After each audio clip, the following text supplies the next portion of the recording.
You can get all the breaking news and best analysis sent straight to your phone by clicking here to subscribe. Manchester United are set to overhaul the midfield in 2026, with the list of options beginning to pile up for Ineos.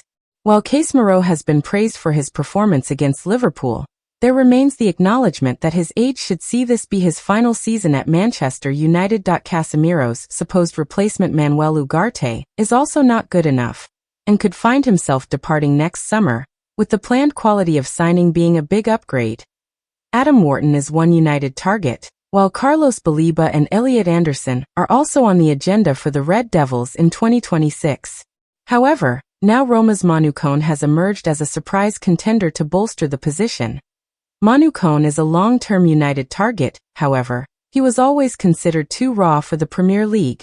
But having been impressive in Serie A, now United in Focus understands that Kone could be an outside possibility next summer. This is as United are continuing to establish a midfield shortlist for 2026, with Angelo Stiller and Kone being considered. Now United in Focus have been told by Graham Bailey that Kone is a real option, having come on leaps and bounds in recent seasons. United are busy assessing and putting together their plans for 2026, and midfield is an area we know is somewhere they have major plans for.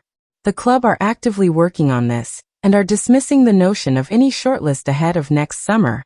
Angelo Stiller and Manu Kone are two players that United are already well versed on. They like them both and are keeping close tabs on them. They are both huge talents, and there are little doubts that they would be good fits.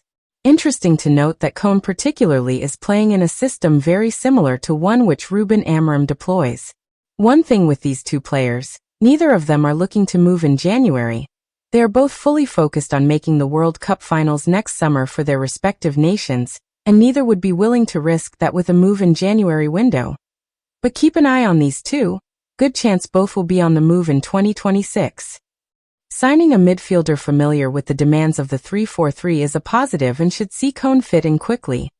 Ineos having little doubt over Kone's quality is a sign he could very quickly become a top target for next summer, considering he will be substantially more affordable than Baleba or Wharton. Kone is the prototype modern defensive midfielder, capable on the ball and off it, which makes him perfect for the midfield requirements Amorim has.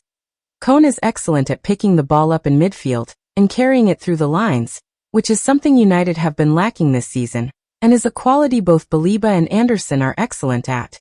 The Frenchman would likely cost less than £50 million at the very most, and therefore it is even possible he comes as the Ugarte replacement, while Anderson or Wharton could replace Casemiro.